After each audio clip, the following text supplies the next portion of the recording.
এটা হচ্ছে class 11-এর final এক্সামিনেশনে আসা ট্রায়াল ব্যালেন্স। এই পুরো ট্রায়াল ব্যালেন্সটা করলেই আমরা ট্রায়াল ব্যালেন্সের কনসেপ্টটা মোটামুটি বুঝে যাব। ট্রায়াল ব্যালেন্সে মূলত আমাদের কিছু কিছু এন্ট্রিগুলো, যেমন ক্যাপিটাল অ্যাকাউন্ট, এটা ডেবিটও হতে পারে আবার ক্রেডিটও হতে পারে। তো এরকম কিছু কিছু জায়গায় ভুল থাকে, আমাদেরকে সেই ভুলগুলোই ঠিক করে আবার ট্রায়াল ব্যালেন্সটা করতে হয় এবং দুই দিকের ব্যালেন্স ম্যাচ করলেই ট্রায়াল ব্যালেন্স ম্যাচ হয়ে যায়।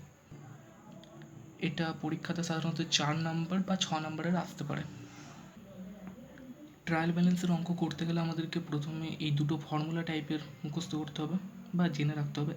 যেমন অ্যাসেটস এক্সপেন্স বা লস থাকলে সেটা ডেবিটে বসে, আর লাইবিলিটি ইনকাম বা প্রফিট থাকলে সেটা সবসময় ক্রেডিটে বসবে। শুধু এই দুটো লাইন মনে রাখলেই ট্রায়াল ব্যালেন্স মোটামুটি এই দুটো লাইনের উপরেই তৈরি হয়। এই দুটো লাইন মনে থাকলেই পুরো ট্রায়াল ব্যালেন্সটা খুব সহজেই করে দেওয়া যায়। তো এবার আমরা ট্রায়াল ব্যালেন্সটা ওই অঙ্কটার ভিত্তিতে করব।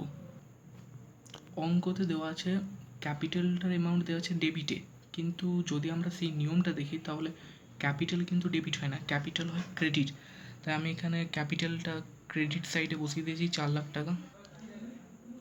প্ল্যান্ট অ্যান্ড মেশিনারি অ্যাসেটস, তাই এটা ডেবিটে বসবে। ডেটার্স, এটাও অ্যাসেটসের আন্ডারে পড়ে, তাই এটাও ডেবিটে বসবে। ক্রেডিটার তো ক্রেডিটেই বসবে।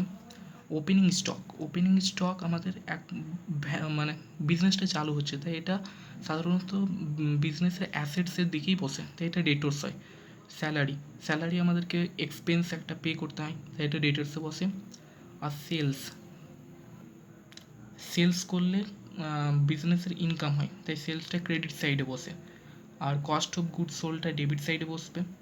তো এখানে মোটামুটি সব এন্ট্রিগুলো বসিয়ে নেওয়ার পরও আমাদের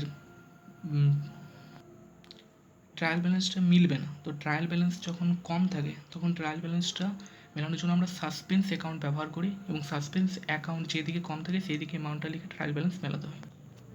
আর হ্যাঁ, ক্লোজিং স্টক থাকে। ক্লোজিং স্টক যে এন্ট্রিটা থাকে সেই ক্লোজিং স্টকের এন্ট্রি কিন্তু ট্রায়াল ব্যালেন্সে আসে না।